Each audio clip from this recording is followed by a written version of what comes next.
Assalamualaikum warahmatullahi wabarakatuh. Nama saya Bahrul Ardiantoro. Saya di sini akan mempresentasikan tugas besar dari mata kuliah Pendidikan Anti Korupsi dan Etika UMB. Visi UMB menjadi universitas unggul dan terkemuka untuk menghasilkan tenaga profesional yang memenuhi kebutuhan industri dan masyarakat dalam persaingan global. Misi UMB yaitu antara lain menyelenggarakan pendidikan, penelitian, pengabdian kepada masyarakat dan menciptakan serta menerapkan keunggulan akademik untuk menghasilkan tenaga profesional dan lulusan yang memenuhi standar kualitas kerja yang disyaratkan. Dan budaya kerja UMB meliputi pengembangan sikap-sikap, disiplin, jujur, tanggung jawab, kreatif, ramah lingkungan, dan sadar nilai lokal. Di sini saya akan membahas ada 5 pokok pembahasan. Yang pertama, etika sikap profesional dan sarjana. Yang kedua, mengenali potensi diri. Kemudian yang ketiga, tujuan hidup dan motivasi pencapaian prestasi.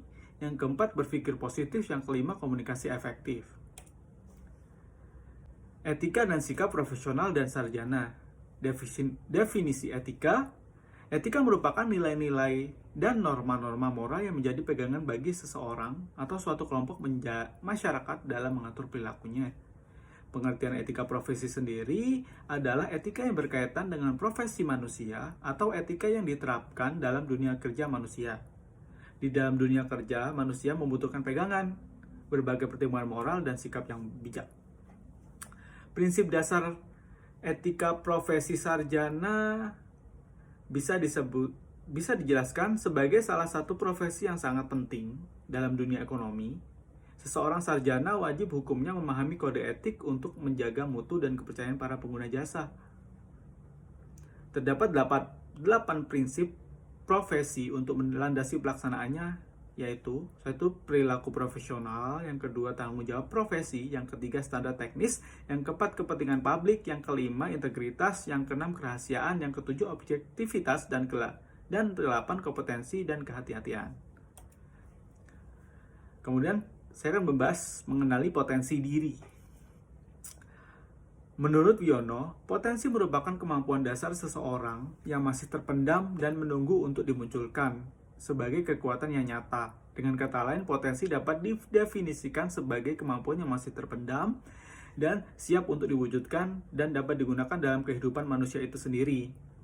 Potensi sendiri dibagi menjadi potensi fisik dan potensi mental intelektual.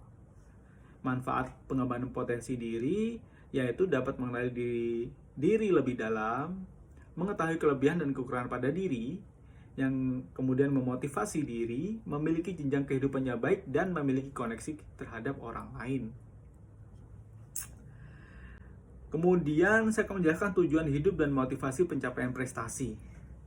Tujuan hidup, apa yang seseorang rencanakan untuk kehidupannya pada hari ini, esok hari, sebulan ke depan, setahun ke depan, bahkan beberapa tahun mendatang. Tujuan hidup orang akan berbeda satu sama lainnya. Pengertian motivasi, dorongan psikologis yang mengarahkan seseorang ke arah suatu tujuan. Motivasi membuat keadaan dalam diri individu muncul, terarah, dan mempertahankan perilakunya. Nah, kalau di sini strategi sukses bekerja. Ini ada, menurut Sri Janti, terdapat 11 faktor yang menjadi strategi sukses seorang. Yang pertama, percaya diri. Yang kedua, terampil dalam bersikap. Yang ketiga, mampu mengarahkan diri sendiri. Yang keempat, mampu memahami diri dan pekerjaan orang lain. Yang kelima, berani mencoba. Yang keenam, memiliki harga diri yang sehat. Yang ketujuh, menerima kekurangan dirinya. Yang kedelapan, murah hati dan bijaksana. Yang kesembilan, cerdas dalam pergaulan. Yang ke-10, membuat orang lain terkesan. Dan yang ke-11, meraih peluang. Kemudian saya akan membahas berpikir positif. Berpikir positif menurut Arifin, ini adalah aktivitas berpikir yang kita lakukan dengan tujuan untuk membangun, mengembangkan aspek positif pada diri kita, baik itu yang berupa potensi, semangat, tekad, maupun meyakinkan diri kita. Tujuan berpikir positif itu untuk menghasilkan kinerja yang optimal dan hubungan yang harmonis antara kita dengan orang lain. Selain itu, dengan berpikir positif kepada Allah, kita akan diliputi kebaikan dan kebahagiaan. Jadi intinya dapat disimpulkan bahwa tujuan dari berpikir positif adalah agar manusia mencapai kebahagiaan kesuksesan dalam segala hal. Faktor-faktor yang mempengaruhi berpikir positif itu ada 3. Yang pertama religius, yang kedua kepercayaan diri, yang ketiga dukungan sosial. Religius itu terkait dengan agama dan membantu individu mendapatkan penyembuhan dari penyakit pikiran, hati, jiwa, dan tubuh. Kemudian kepercayaan diri itu terkait individu yang mempercayai dirinya sendiri dapat dengan mudah berpikir positif terhadap kondisi yang sedang dihadapinya. Kemudian dukungan sosial itu individu membutuhkan dukungan dari orang-orang di sekitarnya untuk dapat menimbulkan perasaan yang diinginkan yang akan membawa individu pada pemikiran yang positif terhadap dirinya sendiri. Kemudian komunikasi efektif. Komunikasi adalah penyampaian informasi dan pengertian dari seseorang kepada orang lain. Komunikasi akan dapat berhasil apabila sekiranya timbul saling pengertian, yaitu jika kedua belah pihak, si pengirim dan si penerima informasi dapat memahaminya. Komunikasi akan dapat berjalan dengan efektif manakala ada beberapa aturan dan kaidah yang diikuti, yaitu 1. Komunikator menghargai setiap individu, orang maupun kelompok yang dijadikan sasaran komunikasi. Komunikator harus mampu menempatkan diri pada situasi atau kondisi yang dihadapi orang lain. Pesan diterima oleh penerima pesan dan dapat didengarkan dengan baik. Kejelasan pesan sehingga tidak menimbulkan multi-interpretasi. Kemudian yang terakhir berkaitan dengan sikap rendah hati dan mau mendengarkan orang lain.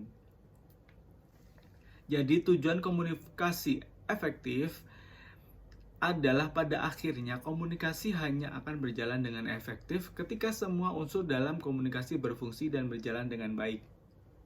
Komunikasi tidak harus selalu berakhir dengan persetujuan, tetapi paling tidak muncul pemahaman dan pengertian mengenai apa yang disampaikan. Karena pada dasarnya fungsi komunikasi tidak sekedar membujuk orang lain untuk mengikuti dan menyetujui, tetapi bisa juga komunikasi dilakukan untuk sekedar menyampaikan informasi tanpa bermaksud untuk menggurui. Sekian materi yang saya sampaikan. Atas kurang dan lebihnya saya ucapkan terima kasih. Wassalamualaikum warahmatullahi wabarakatuh.